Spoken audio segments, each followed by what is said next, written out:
నమస్తే, welcome to RP7TV news. ఎన్హెచ్ఎంలో తెలంగాణ రాష్ట్ర వ్యాప్తంగా 78 క్యాడర్లో సుమారు 17,000 మంది కాంట్రాక్ట్ విభాగాలలో నిత్యం సేవలు అందిస్తున్న వారందరినీ శాశ్వత పదవిని క్రమబద్ధీకరణ చేయాలని ఏఐటీయూసీ అనుబంధ ఎన్హెచ్ఏ రాష్ట్ర అధ్యక్షులు నరసింహ డిమాండ్ చేశారు.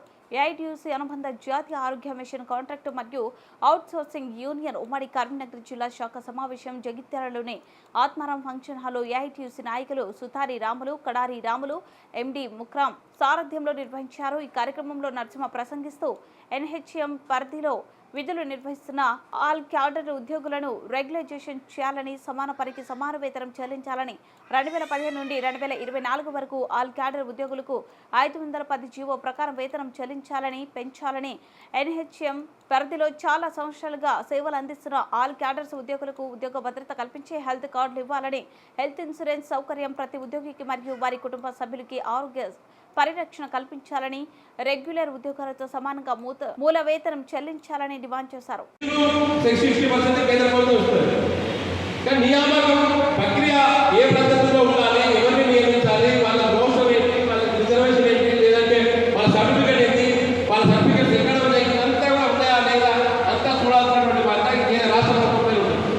ఈ రాష్ట్రంలో నియమించి కేంద్ర ప్రభుత్వం సహకారంతో ఈ రాష్ట్రంలో నడిపారు. కానీ గత 6 నెలలుగా జీతాలు సక్రమంగా రాకపోవడానికి కారణం కేంద్రంలో ఉన్నటువంటి కేంద్ర ప్రభుత్వం మన రాష్ట్రం పైన విమర్శిస్తున్నా, మన రాష్ట్రం పైన మన పైన మన రాష్ట్రంతో విమర్శిస్తున్నా మన ఎన్హెచ్ఎంకు నిధులు ఇవ్వకపోవడం వల్ల గత 6 నెలలుగా చాలా ఇబ్బందులు పడుతుంది. నిజంగా ఇప్పుడున్నటువంటి మన డైరెక్టర్ గారు ఆర్వీ కర్ణ గారు చాలా హానెస్ట్ పర్సన్. నేను చూసినప్పుడు దాని మీద 3-4 కమిషనర్లలో ఆయన హానెస్ట్ పర్సన్.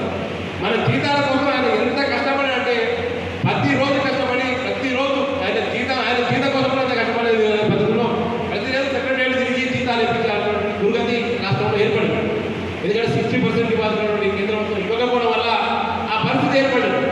సరే, ఇప్పటికైనా మార్చి నుంచి మన కొత్త బడ్జెట్ వచ్చింది, సరే గవర్నమెంట్ వచ్చింది, ఈ మధ్య కాలంలో వస్తే రావచ్చు. కానీ మనం ఏమైనా ఇప్పటిదాకా మొన్నటిదాకా ఉద్యోగాల క్రమబద్ధీకరణ కోసం పోరాటం రోజు ఇప్పుడు ఓన్లీ జీతాలు కావాలని చెప్పి పోరాటం చేసేటువంటి పరిస్థితిలో అంటే మన దగ్గర తిరిగి వచ్చేసిన వల్ల మొదలుపడేటువంటి పరిస్థితి. కానీ ఈ రాష్ట్రంలో కానీ ఇది దేశవ్యాప్తంగా ఉన్నటువంటి సంస్థ ఏ రాష్ట్రంలో లేదన్న ఎక్కువ పండుగ మన తెలంగాణ రాష్ట్రంలో ఉన్నటువంటి ఎన్హెచ్ఎం ఉద్యోగులకు ఉంది.